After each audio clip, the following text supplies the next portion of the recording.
इसको हम बेसिकली आज जानने की कोशिश करते हैं। कंट्री का सबसे डिस्टिंक्टिव प्लेस क्या होता है? वहां का प्लेन, वहां का मैदानी भाग। ये जो भाग है मैदानी भाग है, देखिए नदी जा रही है, एकदम समतल है, एकदम समतल है। इसका मतलब है यहाँ पर रोड का कंस्ट्रक्शन, लोगों का रहना, एग्रीकल्चर करना, ग्रीनरी फैलाना बड़ा आसान हो। एकदम प्लेन सपाट एरिया होता है, उसको हम प्लेन बोलते हैं। और भारत में भी प्लेन एरिया बहुत बड़ा एरिया है और ये हमारे लिए बहुत जरूरी काम करता है। प्लेन से एक लार्ज फ्लैट एरिया होता है, मिनिमल एलिवेशन होता है इसका। Indian context they are primary formed by the deposition of alluvial soil. यहाँ पर क्या है? ये खादर भूमि है, एलुवियल सॉइल आई है, ठीक है, इसके थ्रू ये बनाई गई है। और यहाँ पे हिमालय और दक्षिणी पठार की जो नदियां हैं, पहाड़ी क्षेत्रों से जो दक्षिण में निकलती हैं, पठारी हिमालयन रेंजेस के बाद पठारी पहाड़ों से, उन नदियों से ये चलता है। नदियां दो प्रकार की होती है, एक होती है पेरिनियल, एक होती है सीजनल। एक होती है सदावाहिनी, एक होती है मौसम द्वारा प्रवाहित नदियां। तो साउथ में जितनी नदियां हैं वो मौसम द्वारा प्रवाहित हैं, मतलब वहां पर जब मौसम होता है, बारिश होती है तो नदी में पानी होता है, वरना वो सूख जाती है। जैसे पुष्पा मूवी देखिए, दूसरी वाली नहीं देखी, अगर देखी होगी तो उसमें वो ट्रक नदी में चला रहा है, रोड ऊपर है, नदी में ट्रक चला है, क्योंकि मानसून का सीजन नहीं है, रोड नदियों में पानी इतना नहीं है, गाड़ी वहां चल सकती है। और वहां पे पत्थरों वाली नदी, हमारे जैसे कच्ची मिट्टी बालू वाली में पत्थरों वाली, उसमें ट्रक चल सकती है, ठीक। These extensive flat lands covers approximately 43% of the India's total है। पूरे भारत का जितना लैंडफॉर्म है उसका 43% मैदानी क्षेत्र कवर करते हैं और 50% देश की जनसंख्या को ये अकेले संभालते हैं। मेजर प्लेन्स कौन से? उत्तर भारत के मैदान, Indo Gangetic plain stretching from Punjab to Assam, these formed by the Indus, Ganga and Brahmaputra river. ये सिंधु, गंगा और ब्रह्मपुत्र नदी द्वारा बनाए जाते हैं। ये वर्ल्ड के सबसे ज्यादा उपजाऊ क्षेत्रों में से एक है और सबसे ज्यादा सघन बसे हुए क्षेत्रों में से। कोस्टल प्लेन्स, ये जो मैदानी भाग होते हैं, ये जो समुद्री भाग होते हैं, इनके बगल में जो मैदानी भाग है उनको कोस्टल प्लेन्स बोलते हैं। कोस्टल प्लेन्स ईस्टर्न और वेस्टर्न कोस्टलाइन में बसे हुए हैं। पेनिसुलर इंडिया में ये नैरो हैं, है ना, नॉर्दर्न प्लेन से छोटे हैं। यहाँ पे रिवर्स बहती हैं, या तो अरेबियस अरब सागर में गिरती है या बे ऑफ बंगाल में गिरती है। तो ये जो कोस्टल प्लेन्स हैं ये भी हमें एग्रीकल्चर में सहायता देते हैं। जैसे महाराष्ट्र में भी भुट्टे होते हैं, महाराष्ट्र में भी ज्वार रागी बाजरा होता है, गुजरात में भी खेती होती है, तो ये कोस्टल प्लेन्स होते हैं। फिर inland plains found in central India, these include from the Malwa Plateau parts of the Deccan region formed by the weathering of the ancient Gondwana land। इस सेंट्रल इंडिया में जो लैंड है ये क्या है? गोंडवाना लैंड था, एक बड़ा सा पठार था, वो घिसता गया घिसता गया घिसता गया, तो प्लेन जैसा दिखता है, वो है पठार, पर वो बहुत लंबा पठार है, हजारों किलोमीटर लंबा, तो वो आपको सपाट दिखता है ऊपर से, तो वो गोंडवाना प्लेन हो गया, ठीक है। तो उसे सेंट्रल इनलैंड प्लेन बोलते हैं। जो कभी पठारी भाग था वो धीरे धीरे अपक्षय होकर, इरोजन होकर मैदानी भागों में बदल गया। अब ये फॉर्मेशन 3-4 तरीके से होती है। पहली होती है टेक्टोनिक एक्टिविटीज। जब हिमालय बना तो आपको बताया था फोल्ड के नीचे खाई थी, वो भरी गई, तो वो हो गया टेक्टोनिक एक्टिविटीज से एलुवियल डेपोजिशन। जब ये प्लेन बना उसके साथ जो नदी बहुत सारा पानी और डिपॉजिट लाया, कई सालों में डाला, उससे बन गया। फिर कॉन्टिन्यूअस रिन्यूअल, हर साल उसमें फ्लड आता रहता है। हर एक तो वो जो सबसे पहले बनी, दूसरी वो जो नदियों द्वारा धीरे धीरे ला के गाद बनाई गई, तीसरा वो जो हर साल फ्लड से चेंज होता रहता है, ठीक। अब इंडो गैंगेटिक प्लेन्स जो है सबसे सिग्निफिकेंट है। इसमें पहला है पंजाब के मैदान, भाबर, तराई और बांगर रीजन। कौन कौन से? भाबर, तराई और बांगर रीजन।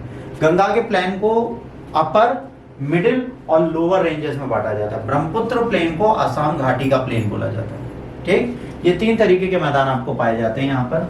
कौन कौन से पाए जाते हैं? पहले पंजाब के मैदान पाए जाते हैं, दूसरे उत्तर प्रदेश या गंगा के मैदान पाए जाते हैं, जो बिहार, वेस्ट बंगाल और यूपी में फैले हुए। यूपी में अपर है, बिहार में मिडिल है और लोअर वेस्ट बंगाल में। इसके बाद ब्रह्मपुत्र प्लेन आसाम में पाए जाते हैं। ये प्लेन जो कैरेक्टराइज करते हैं exceptional fertility, extensive river network, historical significance, तो कैडल इंडियन सिविलाइजेशन। भारतीय सभ्यता का सबसे ज्यादा विकास इन्हीं क्षेत्रों में हुआ। जैसे आप देखोगे वेस्ट बंगाल से बहुत सारे, बंगाल से बहुत सारे फ्रीडम फाइटर्स निकले, पंजाब से बहुत निकले, यूपी से बहुत निकले, बिहार से बहुत निकले। रीजन ये फर्टाइल लैंड था, यहाँ पे पॉपुलेशन ज्यादा थी। जैसे लोग कहते हैं कि सर सारे बुद्धिमान लोग और सारे भगवान यूपी बिहार में क्यों पैदा हुए? कृष्ण से लेकर राम से लेकर बुद्ध तक सब यहीं काहे पैदा हो रहे थे? एक बार आपको किसी को प्रीच करना है, किसी को कुछ सिखाना है, तो सिखाने के लिए सबसे अच्छा इंसान कौन होता है? जो भीड़ में सिखाए। और मैदानी भागों में सबसे ज्यादा क्राउड है, इजीली क्राउड मिल जाएगा आपको। जब आपको इजीली क्राउड मिल जाएगा तो आप उन चीजों को प्रॉपर मैनर में टैकल कर सकते हो, इन चीजों को प्रॉपर मैनर में देख सकते हो। तो जिन चीजों को प्रॉपर मैनर में देख सकते हो उनको कर सकते हो। बेटा क्लास के बाद कॉल कर लो। इन चीजों को टैकल कर सकते हो और देख सकते हो। ये बेसिक चीजें आपको हमेशा समझनी है कि ये रीजन ऐसा है जिसको हम हमेशा समझ सकते हैं, क्योंकि ये हिस्टोरिकल सिग्निफिकेंस दिखाता है हमारी चीजें। ठीक। इसके बाद alluvial soil composition, river system and climate verification. Indian plain features some of the world most fertile, क्योंकि यहाँ पर क्या हुआ, नदियां लाई थी सॉइल को जिसमें पोटेशियम, फास्फोरस एंड लाइम पाया जाता है। This soil is self renewing due to the annual river flooding. इसमें क्या होता है, हर साल बाढ़ आती है, बाढ़ से क्या होता है, बार बार क्या होता है, रिन्यू होता चला जाता है। These plains are defined by the extensive river networks including the Indus, Ganges, Brahmaputra, Mahanadi, Godavari, Krishna, Kaveri. इसके बाद प्लेन के बाद कौन कौन सी नदियां हैं? इंडस, गंगा, ब्रह्मपुत्र, महानदी, गोदावरी। ये पूरे भारत में जो नदियां हैं, यहाँ पर भी बहुत सारे मैदानी भाग पाए जाएंगे। Climate verification, despite being plains they experience significant climate verification. क्यों? क्योंकि अब क्या हो रहा है, शुष्क हवा चल रही है, जिससे क्या हो रहा है, यहाँ की मिट्टी उड़ रही है और रेगिस्तान में बदलने जा रही है। तो अब हमारी सेमी एरिड भूमि हो गई है, मतलब शुष्क भूमि हो गई है। आने वाले समय पे मरुस्थल में बदल जाएगी, यहाँ पे उपजाऊता खत्म हो जाएगी। These distinctive features makes Indian plains fundamentally different from plains to other parts of the world, which often lack such extensive river system और self-renewing soil fertility।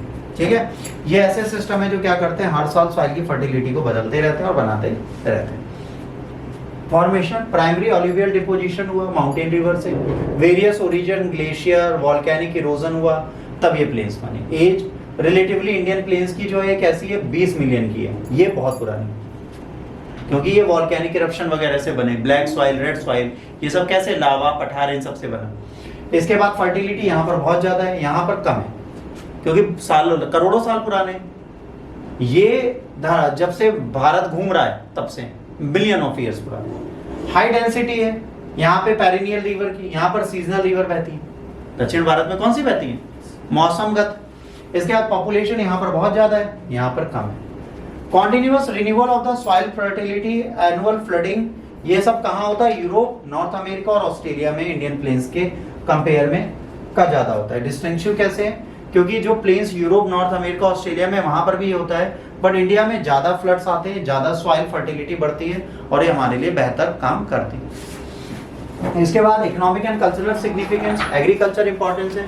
The plains are India's agriculture heartland, producing rice, wheat, sugarcane, various other crops that feed the nation. They account for 65% of the country's total agriculture.